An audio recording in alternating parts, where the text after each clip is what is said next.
And welcome back to Life Unrehearsed. Matt Del Vecchio here, specializing in elder care planning and the senior living industry. Thanks for tuning in. First off, I want to send out some kudos to my wife, Stephanie Cadieux. You might have just heard her ad.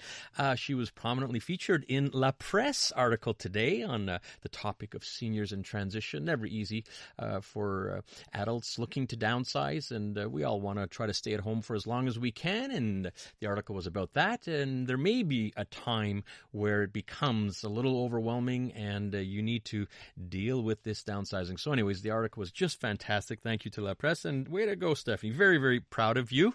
I've been looking forward to this segment for a long, long time. By the way, any fans of the TV show The Bachelor out there? Well, how about The Golden Bachelor? Yep. Believe it or not, already the 2-hour season finale of The Golden Bachelor airs this week coming. 72-year-old star Jerry Turner will be handing out the Golden Rose. It really is a sign of the times. And as many of our listeners know, I'm very much involved working with seniors and walk the hallways of well over 100 retirement homes and seniors residences in Montreal and throughout Canada. And it is clear that romance is still in the air as we age. So I wanted to dig a little deeper by bringing in Dr. Laurie Betito. You know Dr. Laurie. She's a clinical psychologist with an expertise in sexual wellness. She's the author of the book, The Sex Bible for People Over 50, and the co-host of the podcast Passion with Dr. Laurie and John Pohl, and the two-time presenter of TEDx Talks that have garnered over 2 million views. Dr. Laurie, welcome to Life Unrehearsed. So great to be here and talk sexuality with you.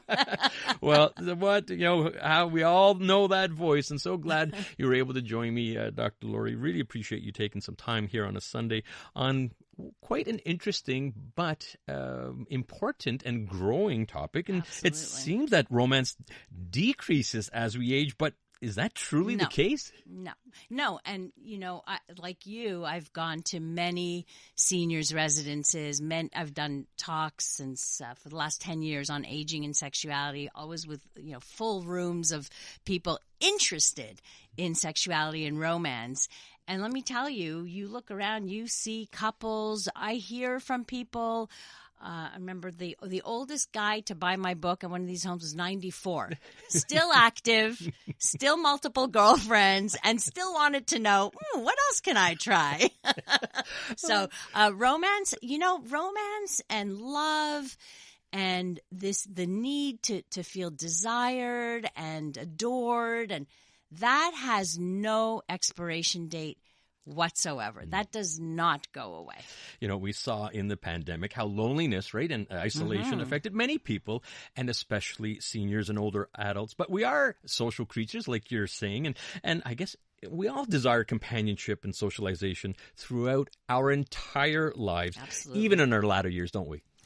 Absolutely. Like that need, that social need to connect, that it's not just about the romance, but just to connect, to feel those connections with people, that will never go away. We all want that. And we mustn't forget our elderly, and they need to connect too, and to have somebody to talk to and listen to their wonderful stories, and they have so much to share. And it brings me back when I was just a teenager. One of the first things I did was volunteer with the elderly, and I learned so much. And to me, I think that's where I really learned, like, that connection never, you just don't stop wanting it. I'm talking with Dr. Laurie here, but older adults, romance, relationships, and obviously so important. And especially as we age, look, we may lose a spouse, and you're a widow or a widower, and doesn't take away the fact that, you still strive for that companionship and relationship. Now, we're going to take a little twist here. And am I going to make you blush now? Well, usually it's late at night, Dr. Laurie. We are Sunday afternoon, so we may have to tone it down a little bit. However, I read a stat that people over 65 is one of the fastest demographics experiencing sexually transmitted infections, STIs. Is that actually true? 100%. Yeah.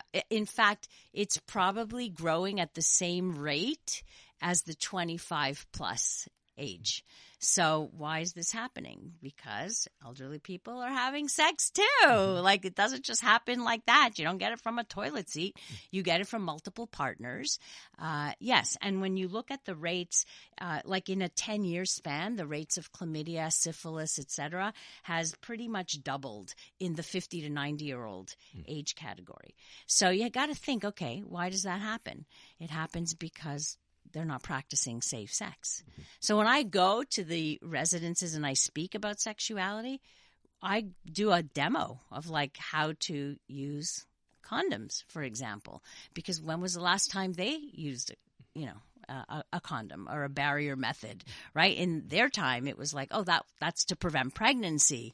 At 85 years old, you're not preventing pregnancy anymore. You're not worried about your partner getting pregnant. But you're not thinking about all the other potential risks that are involved. And also, when you're in a situation like a residence or a senior's, like a retirement environment, it's like a college campus all over again. Right? So you have people going from room to room. You have people having multiple partners. So you're going to get the spread of sexually transmitted infections. Right. And STIs, just because you're older doesn't mean you don't have to be responsible. And like you say, they might not, 65 and up have never really had to consider that in their lifetimes when they were younger. So, yeah, a bit of a new ball game, but also have to be responsible. Right. And in fact, the new ball game, like when did it all change? Probably about 1998 when Viagra came into the picture. And now you had all the 65 plus year olds who were now sexual, anew, right? And so it was like trying it out and whatever it was. So it does coincide with that, the rise of the use of Viagra. Right. We're going to go back to, let's say we do have a situation of a widow or a widower. What advice can you give to older adults or seniors that might be shy to approach someone that they have interest in? It's not easy, say in your 60s, 70s, or 80s as it was compared to when you were a teenager. Maybe not, but I think sometimes it's easier because as you get older, you have less to lose. Let's say, like, you have less filter, less care you're going to be more bold, let's say, with all the wisdom that you've acquired and what have you, and the sense of like, I don't have time to lose. Let me go out there, right? So maybe less, but again, it's the friendliness. It's not just about the sexuality or the romance. It's about the companionship and the friendship. And how do you approach somebody who you might want to have a connection with, right? You smile, you start a conversation. There are no expectations. At that point, these are discussions to be had after, like once you establish some kind of connection. Just be yourself, take it slow, go at your own pace. And set your boundaries. You don't need to do anything you don't want to do. Yeah. No, very great words of advice here with Dr. Laurie, clinical psychologist. Dr. Laurie has graciously offered to stick around here. We do have to head out to traffic. But when we come back, we're going to broaden the topic up, Dr. Laurie, and we're going to talk about relationships in general. Maybe your relationship is in a bit of a funk. Maybe it needs some spicing up, or perhaps you find yourself not in a relationship at all, and, it's holiday season approaching, could be lonely time. So we want to get some words of advice. And welcome back to Life Unrehearsed. Matt Del Vecchio here, watching Dr. Laurie sway back and forth to the amazing song. And I am with Dr. Laurie, clinical psychologist. We all know her from Passion, and we just talked about older adults and romance. Well, we're going to switch gears a little bit, and we're going to talk to Dr. Laurie about relationships in general. And so let's just start with, what are the key ingredients for a successful relationship? That's a big question, which we could spend the next 3 hours on, I suppose. But if we are to break it down very narrowly to the, actual ingredients without the amounts, let's just say, we talk about communication, right? Where you feel free to talk to your partner about your feelings, where you can be vulnerable, where you feel safe, where you can have honest conversation. So that matters. Trust, of course, is a cornerstone of any healthy relationship. So, and I don't mean trust in terms of like major betrayals, but even little things like keeping your promises and saying if you say you're gonna be a certain place, be there. If those kinds of things, all those little things are the things that build trust in a relationship. Mutual respect and admiration for each other also matters. I think that's really crucial when talking about treating your partner with kindness and compassion and empathy. I think sometimes we forget that we need to be kind. We take our partner for granted and we blurt out certain things, or we don't watch our words or our tone and things like that. So I think it's important to keep that kindness in your mind. Shared values is really important. So going in the same direction, talking about what we each want for our future, for our retirement, for how we see our life together, and so that those things are shared, to have those common goals and interests. Spending quality time together. This is a biggie for developing romance too, because if you want to have intimacy in your life, before intimacy, you need time together. And in this crazy world of you're crazy doing this, I'm doing this, and like two ships in the night, it's very hard to develop intimacy and closeness when you're not actually spending time together. I think that's such a good point, which segues into, what happens when, you're in a relationship, you're in a bit of a funk, there's that lack of intimacy, and you're sort of just going through the motions and arguing a little more often, and little things actually become big things and they shouldn't. So anything specific that can be done to get that spark again? So first you have to be realistic about what you mean by that spark. Because sometimes I get couples who say, I want it to be like it was in the beginning. It's never going to be brand new like it was in the beginning. It can only be new once. So you can get spark. It's more about having like hot embers in a fireplace instead of a raging fire. And then you just have to put in some work in order to get the flames going again, right? Like in a fireplace. So focusing on things you can do together and actually prioritizing your relationship, prioritizing time together, quality time, date nights. These are things that you have to do. This is the work. When we say marriage takes work, that's the work, is focus on your couplehood, prioritize your couplehood, put some energy into it. Don't just take it for granted and be couch potatoes, making no efforts to do anything special. Be adventurous together, try new things together. In terms of spark, you want to create some passion outside of the relationship that it kind of travels back into the relationship. So trying new things together, traveling together, trying new recipes together. Anything new can bring in some of that back into the relationship. Listening to Life Unrehearsed, and Matt Del Vecchio here. That's Dr. Laurie Betito, clinical psychologist. Many of us know her as Dr. Laurie. Excellent words of advice there, Laurie. And we're approaching holidays. We're already starting it, and it can be lonely for some people, especially if you don't have a companion. You might be a widow or a widower, and maybe someone recently divorced, or perhaps just a young adult that's single. So, there's a few different scenarios there. Can we generalize? What can individuals do to be less lonely during the holidays? Well, connection. So connecting to people, connecting to organizations, volunteering. If you are alone, go and volunteer at a homeless shelter or something in the community that will make you feel like you belong to a community, to a group.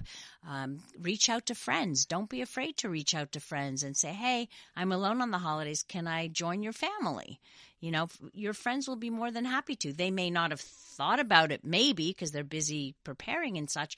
But, most people would say, of course, with kindness and welcoming. And so do reach out. It's important that you don't stay alone unless that's what you want, right? So yeah, and yet, like you say, now there's work also, right? But you need to be proactive. Let's turn it around a little bit, because you may know, listeners right now can probably right now think of a few people that are maybe a little bit more lonelier than they are. What can we do to help those that might be a little lonely, a little more isolated? Well, when you have a holiday party, think of your friends, think of the people around you who have nowhere to go. And invite them. Always think about that. That is the kindest, most compassionate thing to do, is include someone and bring them into the fold and the warmth of your family. There's nothing warmer than that, nothing kinder than that. Very good. Very quickly, you're still going strong with your podcast passion. Yes. You're co-hosting with John Paul. And how's that going? It's going great. We are doing great, actually. And it's very similar to the show I had here for 22 years. So very similar conversations. And people can find it all over on any platform where they listen to podcasts, including iHeartRadio. Fantastic. And wishing you really continued success. Thank you so much. You can get into a lot more details. We tried to keep it a little tame Yes, today. I know. But I know. But really great words of advice. And I want to thank you, Dr. Laurie, for joining us here on Life Unrehearsed. Always a pleasure, Matt. And always a pleasure to have you on the show. That's Dr. Laurie Betito. She's a clinical psychologist with an expertise in sexual wellness. She's the author of the book, The Sex Bible for People Over 50, and the co-host of the podcast Passion with Dr. Laurie and John Paul. Next week on Life Unrehearsed, Caring for the Caregiver, I'm going to be with Claire Webster, who will be on the show, and a horse refuge for retired Kalesh and SPVM horses, A Horse Tale. I have an amazing story to tell, and you won't want to miss my interview with the Israeli social worker and what she has seen firsthand in her efforts to support families affected by the war. Thank you very much for tuning in to Life Unrehearsed. As a reminder, for all your inquiries or assistance with life transitions, elder care planning, and the senior living industry, it'd be my pleasure to help. You could find out more if you look up Lianas Senior Transition Support. That's Lianas, Lianas, Senior Transition Support. Many thanks to our technical producer, Dario. Great job. Don't forget, this Tuesday is Giving Tuesday. Please give to some charity of your choice. You could listen to Life Unrehearsed here on CJD 800 every Sunday at 4 p.m.